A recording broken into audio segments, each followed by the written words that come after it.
The United Nations is marking 75 years of debate, diplomacy, and defending human rights around the world. And in this anniversary year, a time of unprecedented global crisis, the UN is taking some historic steps of its own. There's a sense that the United Nations and global cooperation more generally are a little bit stuck. The idea with this survey, with this reach out on a scale that's never been undertaken before, to try and reconnect with the fears and hopes and be re-inspired in this global endeavor by peoples across the world to deliver better for future generations.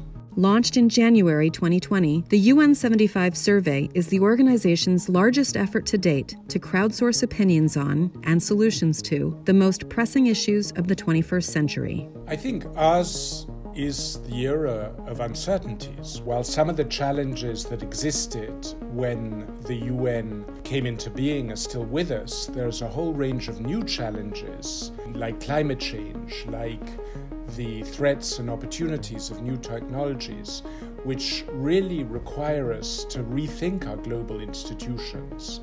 In total, nearly 1 million people from 193 countries participated in the survey. And the findings reveal a hopeful roadmap for the UN's next 75 years.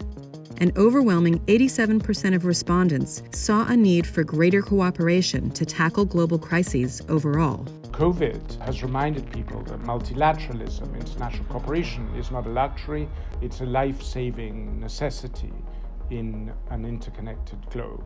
In April, with the COVID-19 pandemic rapidly spreading across the world, the UN added the question, what should the international community prioritize to recover better from the pandemic? Respondents said universal access to healthcare, greater collaboration between people and countries, and increased support for the most severely impacted communities are needed most.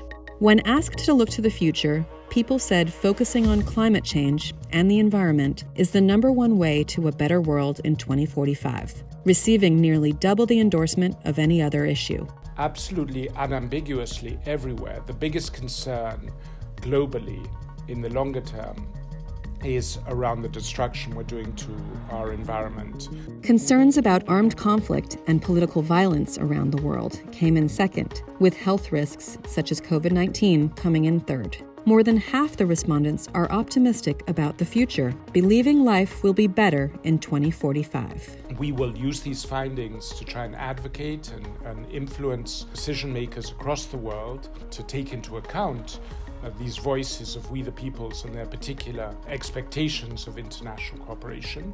And then in more concrete terms, the Secretary General will be working with these findings when he presents to the next General Assembly next year a new report on how international cooperation can be reinvigorated.